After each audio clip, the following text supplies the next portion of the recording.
Yo, what's good, guys? Welcome back to another video, man. I took a L today, as you can see. Minus 158 kroner. That's not that big of a loss. I'm de-risked this week, as you know. But a really important lesson today. A really important lesson. So, I actually encourage you to watch the whole video. Talking about like psychology from switching back to live account. So yeah, man, enjoy the video. Yo, what's good, guys? Welcome back to another video, man. I'm happy today, bro. I'm happy today. Even though I got a L today, I'm happy today because I did a really rookie mistake. Excuse me. Real rookie mistake. I was looking at this stock right here, BOXL. Uh, it was a really hectic scanner today. And in my rules, it says if it's a hectic scanner, it's most likely going to be a no trade day. Because when it's a hectic scanner, it's hard to like understand which stock you should go for. And I obviously picked the wrong one. And when it's a hectic scanner, it's also lower probability conditions. So the right outcome today should have been a no trade day, 100%. And I did a rookie mistake, and I knew exactly what I did wrong, and I'm grateful for this lesson because it doesn't really phase me.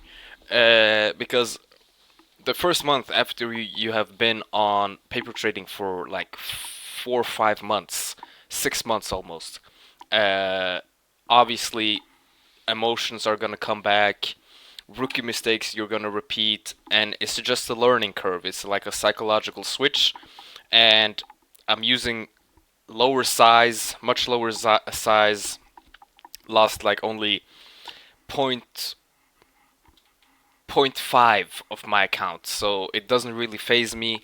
I'm grateful to learn these lessons, and it's really, yeah, bro. I'm happy to take this L. I'm actually happy to take this L because it's a learning phase, and it's all about how you take the losses. If you take a loss like this and your whole day is ruined, then you're never gonna become profitable. If you can take a loss and be like, yes, I learned from this, it's gonna be very much beneficial. If you take a loss and you get mad at yourself and be like, why does this happen?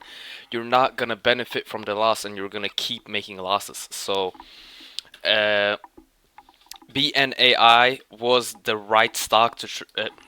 It wasn't even right. It was no valid setups here, even though it went up. So, uh, correct outcome today would have been a no trade day, 110%. Uh, SL, yeah, bro, nothing was moving. Nothing was doing anything. BNAI was the only one that went up, and it was no valid setups on this. So, uh, basically, what I did, I entered after stagnation and not after surge in price. It was stagnating like barcode price action, and I entered off this, and it's obviously not an A plus setup. So should never have taken this trade, but I'm grateful to learn this lesson. And yeah, so what I was thinking when market opened, uh, first of all, I need the stock to be up at least 10% from open. When it broke VWAP, it was up 10%, over 10%. But I realized 270 is gonna be some resistance. Finding resistance here, it's finding resistance here, it's finding resistance here, it's finding the resistance here. So I knew that 270 is gonna be resistance. So I thought to myself, pre-market high is 332.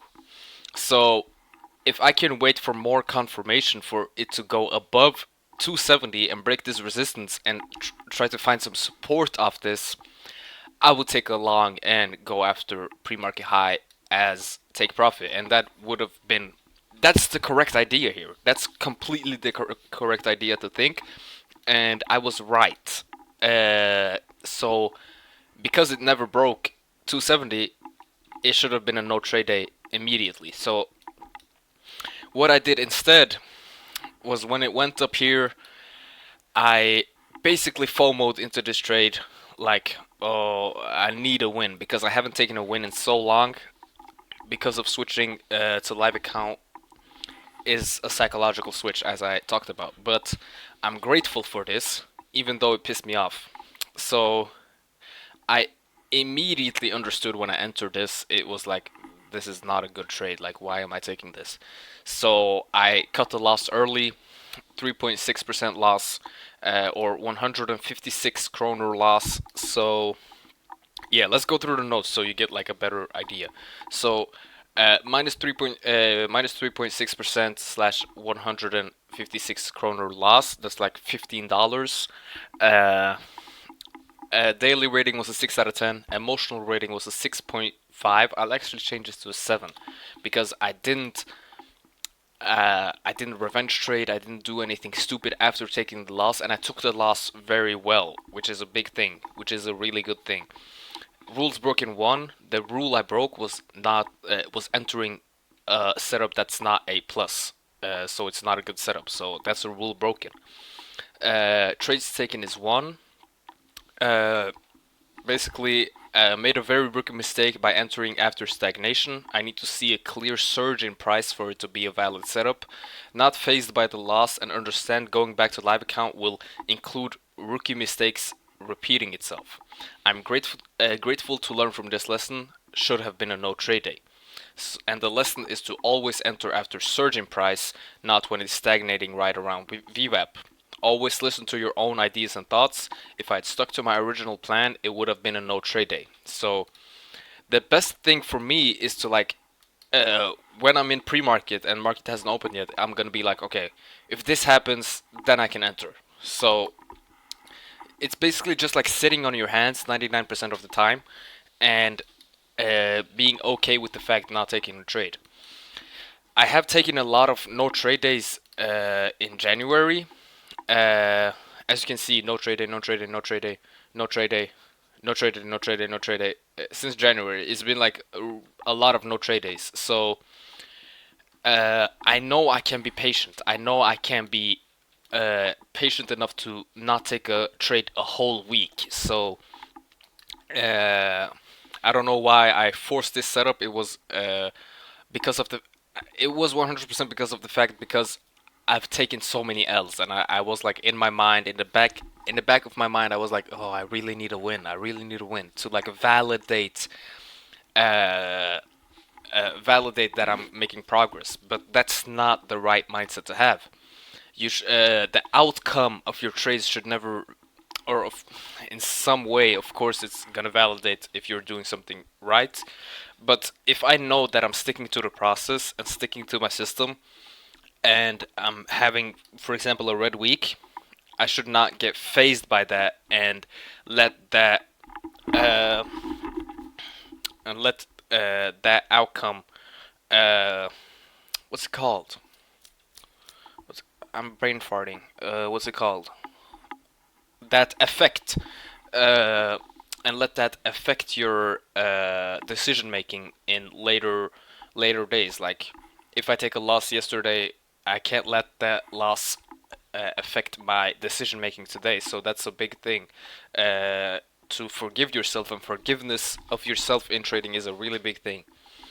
Uh, but I'm seeing a lot more progress in my psychology and mindset when I'm handling real money, and it can only go up from here, bro. Like January is probably gonna end red, most likely. I'm not sure. I haven't made that much of losses, and I've de-risked this week, so not that big of a deal for me because I know February is gonna be better. Because I'm gonna have a better mindset and better control over my emotions because I've gotten more used to the emotions and stuff. So yeah, probably gonna be a little bit de-risked for February, and then probably March, April I can uh, size up my capital. I'm putting a like almost most of my paycheck every month into my live account. So yeah, that's pretty much it, man. Uh, can't really take these losses personally. If you take losses personally and feel like the market is out for you, you will never make progress and you will never become more self-aware, because it's all about self-awareness and understanding where you stepped wrong. So, yeah, man, that's pretty much it, guys. Hope you have a good day. I love you. Peace out.